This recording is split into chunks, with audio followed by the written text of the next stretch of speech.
TV Harian Nasional adalah media yang mengangkat dan menyajikan perkembangan seputar politik dan hukum, ekonomi, pariwisata, pendidikan dan budaya, serta pertanian dan perkebunan. Ya, karena wartawan tidak boleh diadili oleh pengadilan biasa. Wartawan itu dilindungi oleh Undang-Undang Pokok Pers. Artinya kalau ada masalah salah kutip, salah interpretasi, yang berhak mengadili pertama kali adalah Dewan Pers, bukan pengadilan biasa. Ya.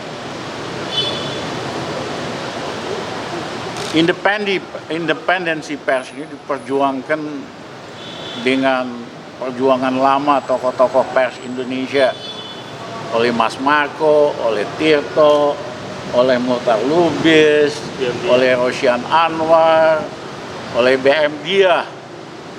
Ya, makanya disebut pers Indonesia pers perjuangan. Yang kedua, pers itu salah satu pilar dari demokrasi. Selain eksekutif, legislatif, yudikatif adalah dunia pers. Nah, sebagai pilar keempat, dia nggak bisa diadili. Ada undang-undang khusus yang melindungi wartawan, yaitu Undang-Undang Pokok Pers. Ya, jadi ini pengadilan error, tidak berwenang ngadilin. Bahwa ada hakim nggak ngerti undang-undang lex specialis ini, ada jaksa polisi nggak ngerti, saya minta Dewan Pers didik dulu mereka lah, supaya minimal ngerti. Ya, dan ini presiden buruk bagi dunia pers Indonesia. Orang bisa seenak, wartawan bisa seenak-enaknya diadili. Ya, ini juga contoh bahwa Indonesia makin lama makin otoriter. Terima kasih, Dek. Dari unggahan video yang diunggah oleh terdakwa, itu kita penuntut umum, silakan. Pertama kali silakan penuntut umum. Terima kasih Mas Hakim untuk waktu yang diberikan. Ahli ya, Profesor Dr. Andika Dita Bahari. Sesuai dengan keilmuan saudara ahli, tadi di persidangan saudara ahli menyampaikan bahwa terkhusus terkait dengan linguistik forensik. Ahli bisa memaparkan lebih dulu terkait dengan background ahli itu kronologinya sejauh mana, berkaitan nanti dengan substansi pertanyaan kita berkaitan dengan transkrip permasalahan perkara ini. Saya mendapatkan gelar doktor secara double degree ya, dari Universitas Indonesia dan Monash University dengan promotor Profesor Dr. Yamin Najis dan Profesor Romli atau satu ya.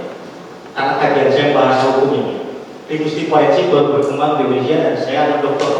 Yang pertama, language as legal instrument. Language legal instrument itu kajian yang mengarahkan pada bahasa sebagai instrumen penyampaian maksud hukum ya. Jadi seorang ahli linguistik forensik dalam area ini itu akan mengkaji bagaimana bahasa yang digunakan dalam undang-undang ini. Yang kedua itu language as legal proses ya. Bahasa sebagai proses penegakan hukum.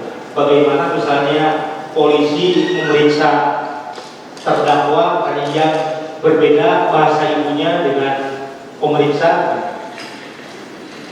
Lalu bagaimana dia hakim berbicara dengan penuntut, dengan lawyer, karena dalam tradisi hukum barat ya, kesalahan prosedur dalam penegakan penggunaan bahasa dalam penegakan hukum itu akan menimbulkan substansi pemidanaan. Bisa terjadi pada individu saja ya, dan atau kelompok masyarakat tertentu, bisa terjadi secara komunal pada orang lain. Seperti itu yang menjadi pembeda yang mendasar itu. Ya. Oke, selanjutnya ahli. Tadi saya tertarik dengan pendapat ahli yang awal-awal tadi. Saya ingin memberi lebih dalam sesuai dengan keahlian saudara ahli dalam tata bahasa terkhusus linguistik forensik. Apakah ahli bisa saja itu akan ditulis dengan teknik-teknik penulisan tertentu. Teknik penulisan berita sekarang itu sudah banyak lagi, tidak lagi selalu berpaku pada teknik 5W1H harus sebagai doktrin bahwa sebuah berita itu harus memuat apa, waduh siapa, where di mana, why kenapa, when kapan, lalu how bagaimana. Sudah ditinggalkan Pak penulisan juga seperti itu. sekarang ada yang disebut dengan distributive reporting. Lalu ada juga pemberitaan kritis, gitu ya. Jadi teknik-teknik pemberitaan itu secara kebahasan akan ditunjukkan bagaimana ciri bedanya dengan pemberitahuan. Ya. Sebetulnya semuanya sama informasi saja. Hanya akan dibedakan itu, tapi dia menyebutkan siapa pelaku yang merampok. Gitu. Si penuntut itu. Iya. Jadi tipe-tipe teks-teks provokatif itu seperti ini. Teks-teks yang tidak menunjukkan tanggung jawab itu, tidak menunjukkan siapa melakukan apa dan dikenai apa. Terus kemudian ada video lagi yang diberi judul Cuma Bancakan Oligarki, Koalisi Masyarakat Satu Tolak Pemindahan IKN. Nah ini gimana? Dari sisi Linus Jadi adanya relasi kausalitas sebab akibatnya bahwa ketika didefinisikan hanya bancakan itu proyek segelintir orang, proyek bancakan itu jadi bancakan itu yang hanya diperuntukkan untuk segelintir orang, gitu. Maka itu juga di sana ada jadi menunjukkan hubungan yang sifatnya kausalitas, adanya protes untuk menolak ibu kota negara ya. Koalisi Masyarakat Kaltim Koalisi Masyarakat Kaltim Pemindahan IKN. tolak pemindahan IKN. Itu alasan. Habis depannya Yang disebabkan oleh penyebab. Apa penyebab yang memicu terjadinya menolak? Apa yang memicu koalisi masyarakat Kaltim melakukan penolakan dengan ibu kota negara? Itu pemicunya ternyata bancakan. Nah, ini juga kan bisa dilihat satu dari sisi kebenaran informasi atau tidaknya dari kualitas informasi.